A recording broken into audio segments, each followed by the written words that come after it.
Saudi রাজবংশের নেপথ্য কাহিনী এই নাম দিয়ে ওই চুক্তিটার মধ্যে ছিল, আমরা কিয়ামত পর্যন্ত আমাদের ওইখানে রাজত্বটা দিলে কিয়ামত পর্যন্ত গ্রেট ব্রিটেনের গোলাম হয়ে থাকবে।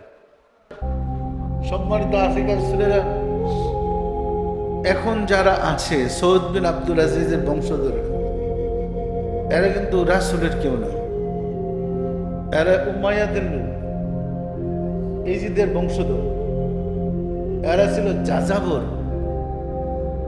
যাযাবর আমাদের দেশে বাদ্য আছে না, বাদ্য কিন্তু বাড়িঘর নেই, নৌকাই তার সব। ওরা ওইরকম যাযাবর, তাম্বুর মধ্যে সব। আজকে এখানে তাবু কাটতো, কালকে এখানে তাবু কাটতো। আর যত ব্যবসায়ীরা আপনার ইয়াতে যাইতো, কাফেলা নিয়ে যাতায়াত করতো, আর এই দুঃস্ব ডাকাতের দল লুটতরাজ করে তাদের সব কিছু রেখে দিত। দ্বিতীয় বিশ্বযুদ্ধের সময়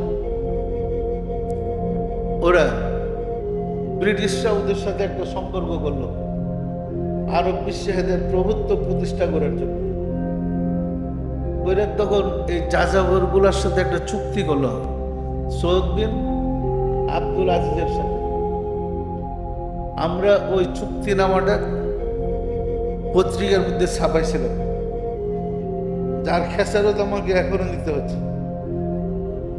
ছাপানোর পরে সৌদি অ্যাম্বাসির থেকে ফোন করে বলছিল, বোম্বারে তোমাদের বিল্ডিংটা উড়াই দেবে। কি বুঝলেন? ওই চুক্তিনামাটা আমরা সৌদ বিন আব্দুল আজিজের স্বাক্ষর করা, শিলমোহর লাগানো ওই চুক্তিটা পত্রিকায় ছাপাই দিয়েছিলাম। সৌদি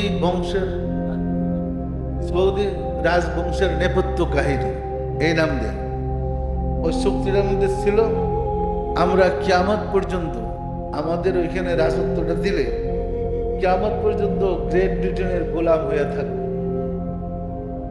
পরিষ্কার। এবং ওই কথাও ছিল, ইহুদিদের হাতে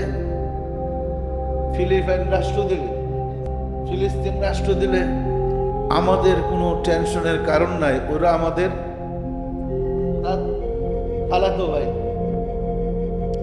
ইহুদিরা আমাদের খালাতো ভাই, ওদের স্বাধীন দেশ দিলে আমাদের কোনো আপত্তি নাই, শক্তি দিলেও ছিল।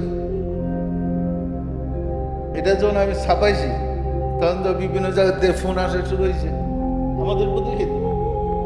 আর ওনারা মেহরবানি করে লেখছে বোম মারে দেবো উড়াই। এখনো উড়াইতে পারে নাই, আমরা ঠিক আছি। বিষয়টা পরিষ্কার।